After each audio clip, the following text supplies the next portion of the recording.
مومن اہل ایمان اللہ اور اس کے رسول کی توہین پر، شریعت اسلام کی توہین پر صبر نہیں کیا کرتے، خاموش نہیں ہوا کرتے۔ اور جو اللہ کی شریعت کی توہین پہ خاموش ہو جائے وہ غیرت مند نہیں، بے غیرت ہوا کرتا۔ اسی لیے رسول اللہ صلی اللہ علیہ وسلم نے فرمایا تھا دیوس اللہ کی جنت میں نہیں جا سکتا، دیوس اللہ کی جنت میں نہیں جائے گا۔ دیوس کون ہے؟ جو اپنے ماتحت، اپنے اہل و عیال کے اندر بدکاری دیکھے، برائی دیکھے، بے حیائی دیکھے، پھر آنکھوں پہ پردہ باندھ لے، کوئی بات نہیں جی کیا کریں، بیگم ہے نہیں مانتی نا، صحیح، یہ دیوس ہے، اور دیوس اللہ کی جنت میں نہیں جائے گا۔ محمد بن مسلمہ کھڑے ہوئے، ابو نائلہ کھڑے ہوئے، کہا اللہ کے نبی اجازت دیجئے ہم اس ظالم کا سر کاٹ کر لاتے ہیں۔ لیکن اے نبی اللہ آپ سے اجازت مانگتے ہیں، ہمیں کچھ الفاظ اپنے بارے میں کہنے کی بھی اجازت دیجئے، کہیں یہ نہ ہو ہم کچھ جملے کہہ کر ایمان سے ہاتھ دھو بیٹھیں، آپ کے بارے میں کچھ کہنا پڑے گا پھر جا کر بات بنے گی۔ آپ نے اجازت دے دی، محمد بن مسلمہ پہنچے، اس کو ملے اور کہنے لگے یہ جو نیا نبی آیا ہے ہم تو تنگ آ گئے، کبھی چندہ مانگتا ہے، کبھی صدقہ مانگتا ہے، کبھی خیرات مانگتا ہے۔ وہ کہنے لگا ابھی سے کیا، ابھی تو ابتدائے عشق ہے، آگے آگے دیکھو ہوتا ہے کیا، میں تو تمہیں پہلے منع کرتا تھا، کہا مجبور ہو گئے ہیں، چھوڑ بھی نہیں سکتے تاکہ اس کا انجام دیکھیں، ہمیں کچھ کھجوریں دے دو، کچھ مال دے دو، کچھ پیسہ دے دو۔ کہا اس شرط پہ میرے پاس کچھ رہن رکھو۔ کہا کیا رکھیں؟ کہا اپنی بیویوں کو چھوڑ جاؤ۔ کہا تو عرب کا بڑا حسین مالدار تاجر، تیرے پاس چھوڑ کے انہیں فتنے میں مبتلا کرنا ہے۔ کہا پھر اپنی اولاد کو چھوڑ جاؤ۔ کہا اولاد کو لوگ تانا دیا کریں گے کہ چند درہم کے ٹکے میں، چند کھجوروں کے بدلے میں تیرے باپ نے رہن رکھ دیا تھا، یہ بھی عار ہے۔ کہا پھر کیا چاہتے ہو؟ کہا اپنا اسلحہ تیرے پاس رکھتے ہیں، اسلحہ رکھتے ہیں، وہ رکھ لے اور مال دے دے۔ اسی طرح ابو نائلہ نے کہا، اسی طرح باقی صحابہ نے کہا۔ تاریخ مقرر ہو گئی، رات کے اندر اندھیرے میں گئے، اس کو آواز لگائی، اس کی بیوی کہنے لگی اس آواز پہ نہ جا، اس آواز میں سے خون ٹپک رہا ہے۔ کہا یہ بلانے والا تو میرا روائی بھائی ہے اور میرا اس سے عہد ہے، مجھے جانے دو۔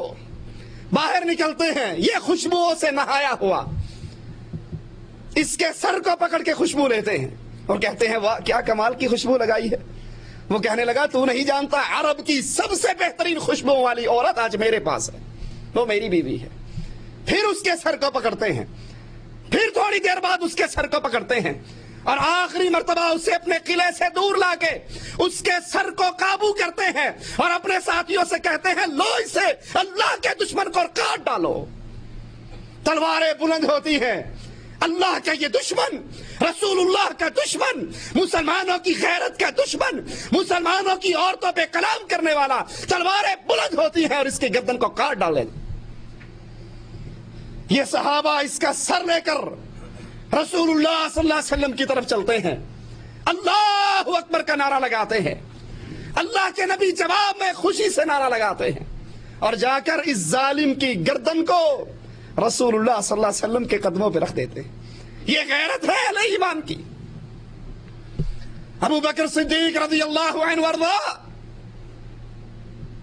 مدینے کی گلیوں سے گزرتے ہوئے یہودیوں کے محلے سے گزرے، ایک یہودی کہہ رہا ہو ان اللہ فقیر ونحن اغنیاء، اللہ فقیر ہے ہم غنی ہیں، اللہ ہم سے صدقہ خیرات چندے مانگتا۔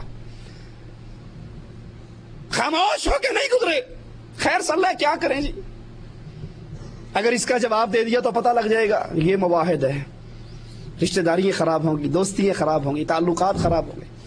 اللہ کی توہین پر مواحد چپ نہیں رہا کرتا، ہاتھ سے روکتا ہے، زبان سے روکتا ہے، دل سے برا جانتا ہے، اگر ہمت نہ ہو پھر اس محفل سے اٹھ جاتا ہے۔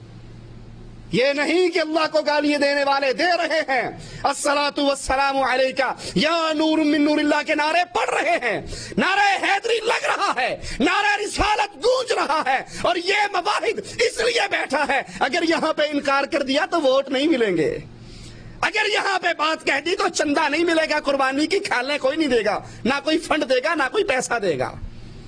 ابو بکر اٹھے، اس کے منہ پہ تھپڑ مارا. اس نے رسول اللہ صلی اللہ علیہ وسلم کو شکایت کی، کہا آقا اس نے میرے رب کو گالی دی تھی.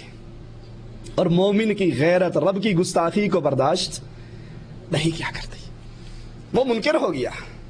رسول اللہ صلی اللہ علیہ وسلم نے کہا ابو بکر اگر سچے ہو تو گواہی تو دو، اپنے لیے گواہ تو تلاش کرو. کہا آقا گواہ کہاں سے دوں؟ یہودیوں کا محلہ تھا، مسلمان تو میں اکیلا ہی تھا. قانون یہ کہہ رہا ہے صدیق کو اس تھپڑ کے بدلے میں تھپڑ پڑے گا، گواہ کوئی نہیں. لیکن جب واحد اللہ کے لیے غیرت کھایا کرتا ہے، زمین پہ گواہی دینے والا کوئی نہ رہے تو اللہ اپنے عرش برین سے گواہیاں دیا کرتا ہے. وہی آئی لقد سمع اللہ. اے محمد علیہ الصلوۃ والسلام، دھرتی پہ اگر کسی نے فاروق کی بات نہیں سنی، فاروق کے رب نے اپنے عرش سے سنا ہے.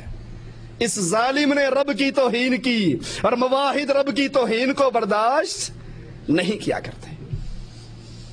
اپنے اپنے گریبانوں میں جھانک لیں، ہم کتنے موقعوں پر اللہ کی توحید پہ آنچ آتی رہتی ہے اور ہم آنکھیں نیچے کر لیتے ہیں. کوئی بات نہیں، 9 محرم کے چاول آئے ہیں، اب واپس نہ کرنا بیٹا، اگر کر دیا انہیں پتہ لگ جائے گا وابیاں دا کر رہے ہیں، ہمارے لیے مسئلہ کھڑا ہوگا.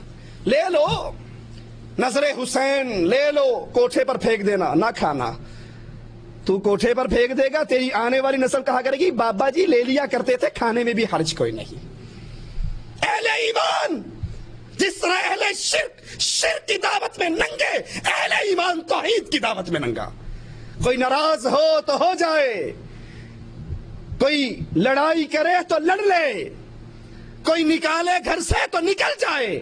وہ محمد کی حدیث کو بھولا نہیں کرتے صلی اللہ علیہ وسلم. لا تشرک باللہ، لا تشرک باللہ ان قتلت او حرکت. ٹکڑے بھی ہو جائیں تو شرک نہ کرنا، جلا دیا جائے تو شرک نہ کرنا. وہ جب بھی اہل شرک کے عمل کو دیکھتا ہے، ایسی نعت خوانی کی محفل سے اٹھ جاتا ہے جہاں پر آواز پڑ رہی ہو الصلاۃ والسلام علیک یا نور من نور اللہ. وہ اللہ کی توہین کو برداشت نہیں کیا کرتا.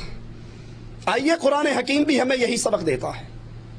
اللہ عز و جل اہل ایمان کو دعوت دے رہا ہے، قد کانت لکم اسوۃ حسنہ، تمہارے لیے بہترین نمونہ، بہترین زندگی، آئیڈیل لائف زندگی ابراہیم علیہ الصلوۃ والسلام کی زندگی، والذین معہ، اور جو اس کے ساتھ ایمان لے آئے اس کی زندگی. کیا وہ کون سا موقع ہے جس کو اللہ ہائی لائٹ کر رہا ہے اہل ایمان کے لیے؟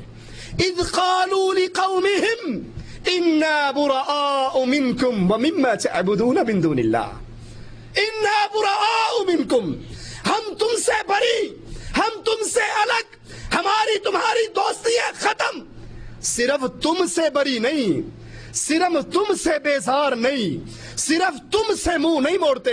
وَمِمَّا تَعْبُدُونَ مِن دُونِ اللَّهِ، جن کو تم نے اللہ کے علاوہ داتا کہا، غوث اعظم کہا، بری کرنے والا کہا، اولاد دینے والا کہا، رزق دینے والا کہا، غریب نواز اور بندہ نواز کہا، تمہارے بھی منکر ہیں، ان دربار والوں کے بھی منکر ہیں. تم کو بھی نہیں مانتے اور ان کو بھی داتا نہیں مانتے. اہل ایمان کا